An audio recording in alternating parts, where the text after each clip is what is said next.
ప్రజల ప్రాణాలతో చెలగాటమాడుతున్న private hospitals పై ఏకంగా మెడికల్ కౌన్సిల్ అధికారులు దాడి చేసి మరీ పట్టుకున్నారు. వారిపై కఠిన చర్యలు తీసుకోవాలని పోలీసులను ఆదేశించారు. కానీ చట్టం నుంచి నేరస్తులను తప్పించుకుందుకు కాకీలే కథ నడిపించారు. 25 లక్షలు డిమాండ్ చేసి 16 లక్షలకు డీల్ ఓకే చేసుకున్నారు.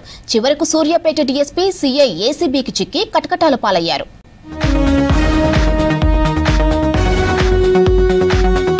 నేరస్తులను చట్టం ముందు నిలబెట్టాల్సిన పోలీసులే అడ్డదారులు తొక్కుతున్నారు. కేసుల నుంచి తప్పించేందుకు లక్షల రూపాయలు డీల్ కుదుర్చుకుంటున్నారు. రకరకాల కారణాలు చెప్తూ కేసులను క్లోజ్ చేస్తున్నారు. తాజాగా సూర్యాపేటలో ఎంతో మంది ప్రజల ప్రాణాలతో చెలగాటమాడిన నకిలీ డాక్టర్లను కేసుల నుంచి బయటపడేసేందుకు ఏకంగా 25 లక్షల రూపాయలు డిమాండ్ చేశారు.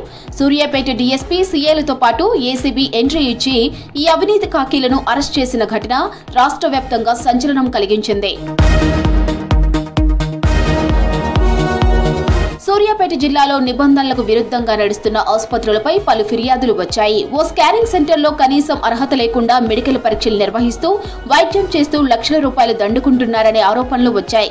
కొంతమంది బాధితులు ఏకంగా తెలంగాణ మెడికల్ కౌన్సిల్ అధికారులకు ఫిర్యాదు చేశారు. ఈ స్కానింగ్ సెంటర్లో తనిఖీలు నిర్వహించిన మెడికల్ కౌన్సిల్ అధికారులు నిబంధనలు ఉల్లంఘించినట్లు గుర్తించారు.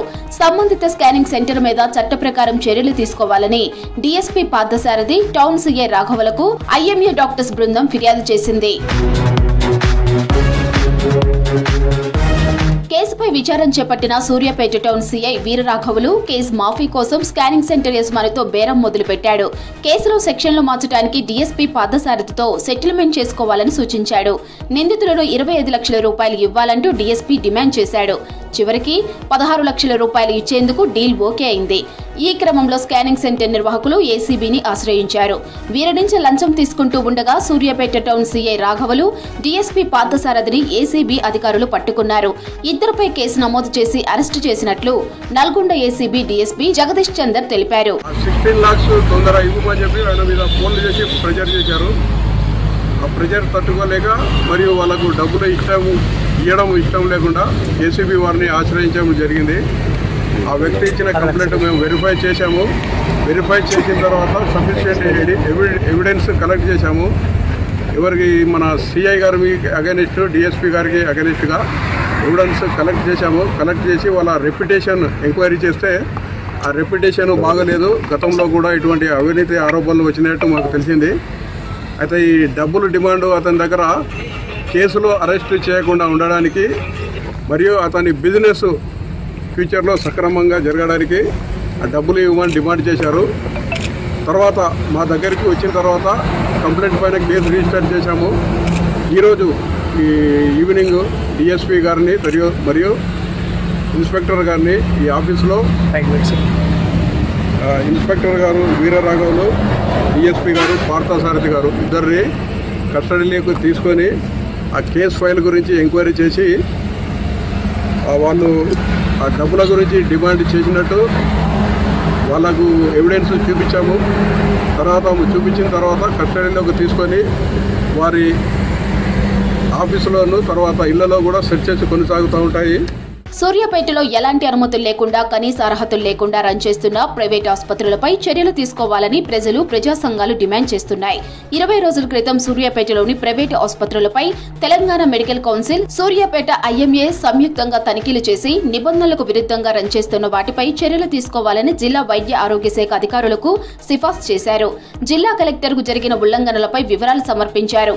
అయినప్పటికీ ఇప్పటి వరకు సంబంధిత ఆసుపత్రులపై ఎలాంటి చర్యలు తీసుకోకపోవడానికి కారణం ఏంటని ప్రశ్నిస్తున్నారు ప్రజా సంఘాల నాయకులు. అవసరం లేకుండా టెస్ట్ల పేరుతోటి దోపిడీ చేస్తున్నారు. అదే హాస్పిటల్లో మెడికల్ షాపులు అదే హాస్పిటల్ నిర్వహిస్తూ అందులో కూడా దోపిడీ జరుగుతుంది. ల్యాబులు అందులోనే పెట్టుకొని అందులో దోపిడీ జరుగుతుంది. ఈ విధంగా అవసరం లేనటువంటి వైద్యం అందించి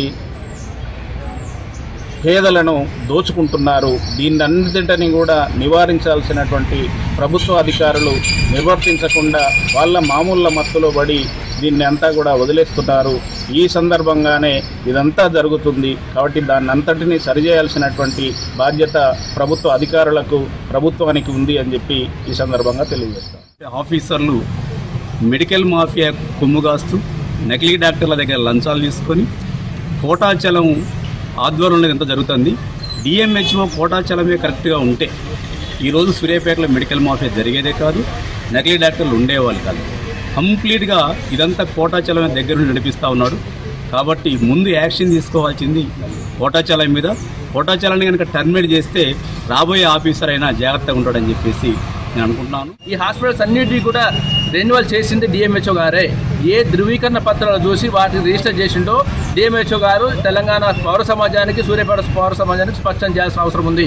ఇంకోటి, పూర్తి స్థాయిలో ఇక్కడ నిబంధనలు ఉల్లంఘిస్తూ హాస్పిటల్ యాజమాన్యాలు అట్నే చేశారు, డాక్టర్లు అట్నే చేశారు, అర్హత తెలియకుండా వైద్యం అందించారు. వీళ్ళందరికీ కోటాచలం గారు ఆయన కుట్రపూరితంగానే సహకరించారు. మేము కొత్త చట్టాలు అవసరం లేదు. తెలంగాణ మెడికల్ కౌన్సిల్ నుంచి కూడా ఎన్ఎంసీ యాక్ట్లు ఏదైతే ఉన్నాయో ఎన్ఎంసీ యాక్ట్ ప్రకారం ధృవీకరణ పత్రాలు సరిగా లేకుండా హాస్పిటల్ నడిపిస్తున్న యాజమాన్యాలపైన, డాక్టర్లపైన, అదేవిధంగా వీళ్ళకి రెన్యువల్ చేసి పీసీపీఎన్డీ యాక్ట్ ప్రకారం రెన్యువల్ చేసి ఆ నిబంధనలు ఉల్లంఘించిన డిఎంహెచ్ పైన కూడా కేసులు నమోదు చేయాలని తెలంగాణ ఉద్యోగ సంఘం డిమాండ్ చేస్తుంది. ఈ సూర్యాపేట డిఎంహెచ్ఓకి ఎందుకు ఒక బాధ్యత లేదని మేము అడుగుతున్నాం. అదేవిధంగా ఇక్కడ మనం చూస్తే ఒక ఎంబీబీఎస్ చేసినటువంటి డాక్టరు ఎండి అని బోర్డు పెట్టుకొని ఇక్కడ డాక్టర్గా చలామణి అవుతున్నాడు. ఇట్లాంటి డాక్టర్లు సూర్యాపేటలో 60 మంది ఉన్నారు. మరి ఈ 60 మంది మీద చర్యలు తీసుకోకుండా ఏదో నామమాత్రంగా చేయడం వల్లనే ఈరోజు ఈ ఉన్నతాధికారులు మొత్తం కూడా ఈ యొక్క స్కామ్లో భాగస్వాములయ్యి వీళ్ళందరినీ చేర్చడంలో ముఖ్యంగా డిఎంహెచ్ఓ పాత్ర ఉందని మేము ప్రజా సంఘాలుగా తెలియజేస్తున్నాం. వెంటనే డిఎంహెచ్ఓని సస్పెండ్ చేసి ఈ 60 హాస్పిటళ్లను సీల్ చేయాలని మేము కోరుకుంటున్నాం. వైద్యాన్ని వ్యాపారంగా మార్చి మాఫియాల తయారై ప్రజలను దోచుకుంటున్న ఆసుపత్రులపై కఠిన చర్యలు తీసుకోవాలని డిమాండ్ చేస్తున్నారు ప్రజలు. డాక్టర్లుగా చలామణి అవుతున్న అర్హత లేని వ్యక్తులపై క్రిమినల్ కేసులు నమోదు చేసి అరెస్ట్ చేయాలంటున్నారు.